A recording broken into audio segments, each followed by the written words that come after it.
అందరికీ నమస్కారం.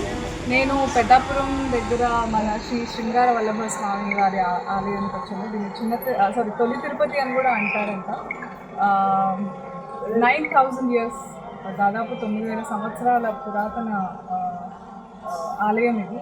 తిరుపతి కంటే ముందు నుంచి ప్రసిద్ధిగాంచిన టెంపుల్ ఇది. సో స్వయంభూ, నేను ఎంటర్ అవ్వగానే ఇలాంటి వెంకటేశ్వర స్వామిని ఫస్ట్ టైం చూశాను. ఈ సో హ్యాండ్సమ్, చాలా అందంగా ఉన్నారు అండ్ నవ్వుతూ. అసలు గర్భగుడిలోకి వెళ్తే ఒకలాంటి ఫీలింగ్ వచ్చింది. చాలా చాలా అరుదైన ఎక్స్పీరియన్స్ ఇది నాకు.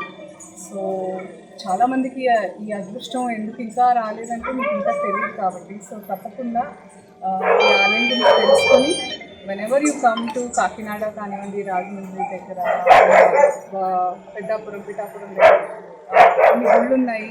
ఈ గుడి గురించి కూడా తెలుసుకొని ఇక్కడికి రావాల్సిందిగా ఆహ్వానిస్తున్నాము. Definitely come. It's an amazing experience. You can see కొంచెం లైక్ 1000 సంవత్సరాల క్రితం గుళ్ళు ఎలా ఉండేది, అక్కడ అట్మాస్ఫియర్ ఎలా ఉండేది అనేది ఇంకా వీళ్ళు ప్రిజర్వ్ చేయడానికి చూస్తున్నారు. So before they develop it further, do come and visit. Thank you. అందరికీ నమస్కారం. నేను పెద్దాపురం దగ్గర మన శ్రీ శృంగార వల్లభ స్వామి వారి ఆలయానికి వచ్చాను. దీన్ని తొలి తిరుపతి అని కూడా అంటారంట. 9,000 years, దాదాపు 9,000 సంవత్సరాల పురాతన ఆలయం ఇది.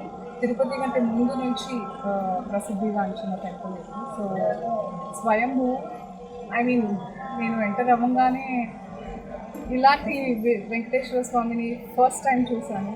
ఈ సో హ్యాండ్సమ్, చాలా అందంగా ఉన్నారు అండ్ నవ్వుతూ. అసలు గర్భగుడిలోకి వెళ్తే ఒకలాంటి ఫీలింగ్ వచ్చింది. చాలా చాలా అరుదైన ఎక్స్పీరియన్స్ ఇది నాకు. సో చాలామందికి ఈ అదృష్టం ఎందుకు ఇంకా రాలేదంటే మీకు ఇంకా తెలియదు కాబట్టి. సో తప్పకుండా ఈ ఆలయం గురించి తెలుసుకొని whenever you come to Kakinada కానివ్వండి, రాజమండ్రి దగ్గర, పిఠాపురం దగ్గర కొన్ని గుళ్ళు ఉన్నాయి. ఈ గుడి గురించి కూడా తెలుసుకొని ఇక్కడికి రావాల్సిందిగా ఆహ్వానిస్తున్నాము. Definitely come. It's an amazing experience. You can see కొంచెం లైక్ 1000 సంవత్సరాల క్రితం గుళ్ళు ఎలా ఉండేది, అక్కడ అట్మాస్ఫియర్ ఎలా ఉండేది అనేది ఇంకా వీళ్ళు ప్రిజర్వ్ చేయడానికి చూస్తున్నారు. So before they develop it further, do come and visit. Thank you.